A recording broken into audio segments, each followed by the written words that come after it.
Hi, I'm Keith Quinn, the Director of Investments at Shoemaker Financial, with a special edition update on Britain's recent vote to exit the European Union. Given the historic nature of this vote and the recent increase in market volatility, we felt like this would be a great time to reach out and share our perspective on what the vote actually means. So let's start by taking a step back and asking, how did Britain even get here? And to answer that, we have to go back in time and take a look at some of the history between Britain and the European Union. Britain originally voted to join what was known as the European Economic Community back in 1973. And 2 years later, in 1975, Britons voted to remain within the new European Community, which then became known as the modern European Union in 1991. But economic and political circumstances have changed drastically since the 90s, and British citizens demanded a new national referendum on EU membership. The issues at stake were complex and involved everything from British sovereignty to trade, regulations, and immigration policy. But ultimately, the vote was about one thing. Did Britain see a future within the EU, or did it want out? And as we saw, the majority of the British citizens wanted out. So let's talk about the effect that Brexit is having on the markets. The vote to leave surprised investors around the world, resulting in a sharp sell-off, which was not unexpected given that the market hates surprises. However, history tells us that recent market movements are probably an overreaction in response to the increased fear and uncertainty.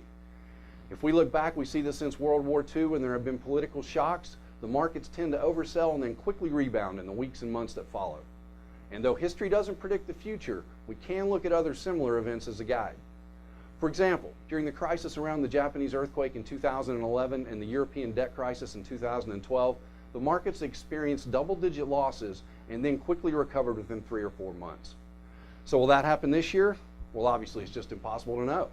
But what we do know is that while political events like this rarely have a long-term effect on markets, 2016 has brought many geopolitical challenges to our door, and the headwinds are getting stronger. So we expect a lot of volatility going forward, as well as a lot of headline risk, which is simply what we call it when the markets overreact to the media's coverage of an event. So now let's talk about the potential economic impacts of the Brexit on the global economy. In Britain and in Europe, a lot of the risks are political in nature. In fact, in Britain, it's possible that this vote could even splinter the United Kingdom. Remember, Northern Ireland and Scotland both voted to remain within the EU, and they may vote to leave Britain in order to rejoin the EU. Britain also faces the uncertainty of having a new prime minister heading up the government during the extremely complex negotiations around leaving the EU.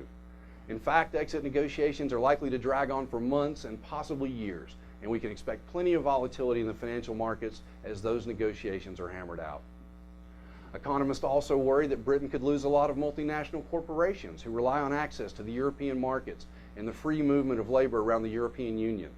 London is the center of Europe's financial world, and a loss of those financial firms would be a major blow to the British economy and could be enough to push Britain into a recession.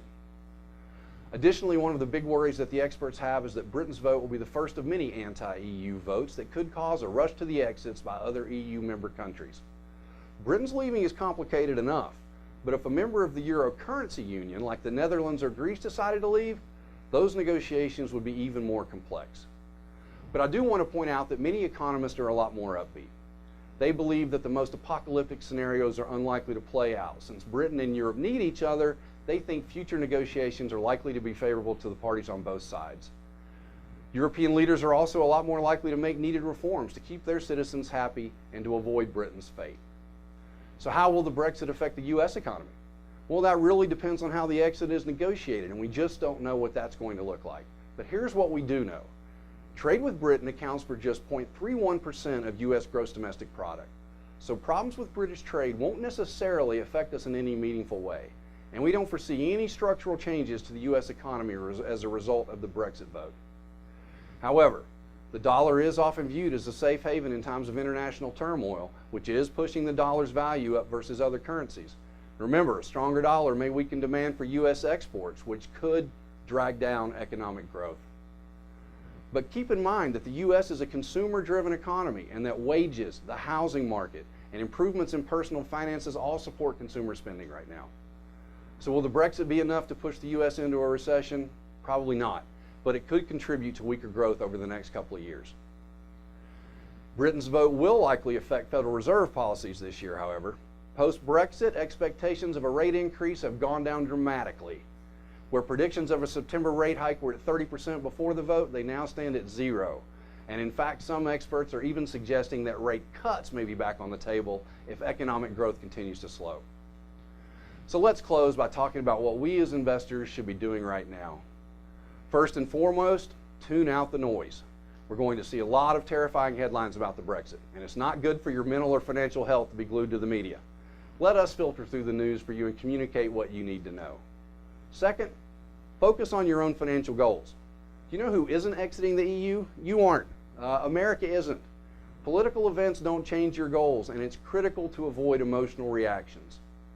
When markets stumble, the smart move is to sit back, take a look at the fundamentals, and make prudent changes only where necessary.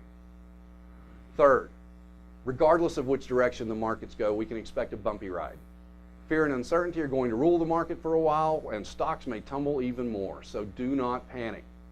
It's far too soon to tell what the Brexit will mean for the markets, and no one can agree on the probable outcomes yet.